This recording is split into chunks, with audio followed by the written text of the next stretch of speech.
grief doesn't just vanish. It doesn't disappear with time. It waits. It waits for us to be brave enough to turn around and face it. And Jinta Yadomi, from Anohana shows us exactly how that journey begins. There's this quiet, invisible pain that so many of us carry as adults. It's not the kind that screams for attention. It's more like a constant, low hum of static in the background of our lives. It's the grief from friendships that faded, chances we missed, or people who left us far too soon. We try to bury it under endless work, family duties, and the constant pressure to just move on. But here's the secret. Healing isn't about forgetting. It's about learning to remember with a sense of peace. And that's where Jinta's story becomes so important for all of us. Jinta Yadomi, the withdrawn hero of Anohana, the flower we saw that day is a perfect picture of unresolved grief. As a child, he was the leader of the pack, energetic, social, and full of life. But after the tragic death of his childhood friend, Menma, he completely shuts down. He becomes a recluse, haunted by guilt and the memories he can't escape. His story isn't just about seeing Menma's ghost. It's about finally confronting the emotional ruins he's been hiding from 4 years. And in doing so, he teaches us a powerful lesson. Healing doesn't come from avoidance. It comes from courage. What makes Jinta's struggle so deeply relatable is how familiar his coping mechanisms are.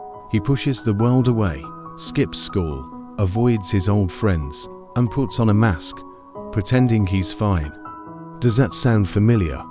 It's what we do as adults, too. We ghost people we care about, we dodge difficult conversations, and we convince ourselves we're just too busy to deal with our feelings. But grief doesn't care about our schedules. It waits patiently, and just like Menma's spirit reappearing in Jinta's life, our own grief finds ways to surface in our dreams, through unexpected triggers, or in quiet moments when our defenses are down. Jinta's transformation doesn't start with some huge, dramatic moment. It begins with small, quiet acts of emotional bravery. He starts talking to his old friends again. He finally speaks the truths he's been holding back. He allows himself to feel the pain and to cry. These moments might seem small, but they are absolutely monumental. Because true healing isn't loud and flashy, it's quiet and honest.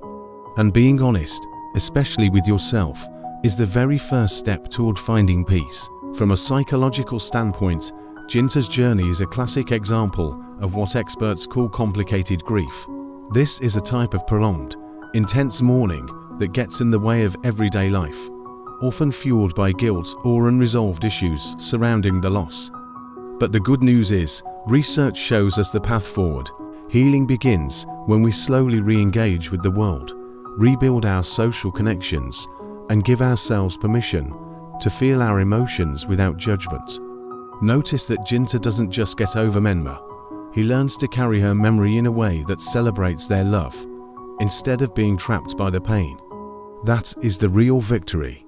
So, what can we take away from Jinta's story? If you're carrying your own grief, whether it's fresh or has been with you 4 years, start small. Try reaching out to one person you've distanced yourself from. Maybe write a letter you never intend to send, just to get the words out. Or simply speak your truth, even if it's just to yourself in an empty room. Healing is not a straight line, and it is never, ever too late to begin. Just like Jinta, you don't have to be perfect, you just have to be present. If this story moved you or made you think, please give this video a like and share your thoughts in the comments below. And don't forget to subscribe to Anime Psychology Lab for more deep dives into the minds of your favorite characters. Thanks for watching.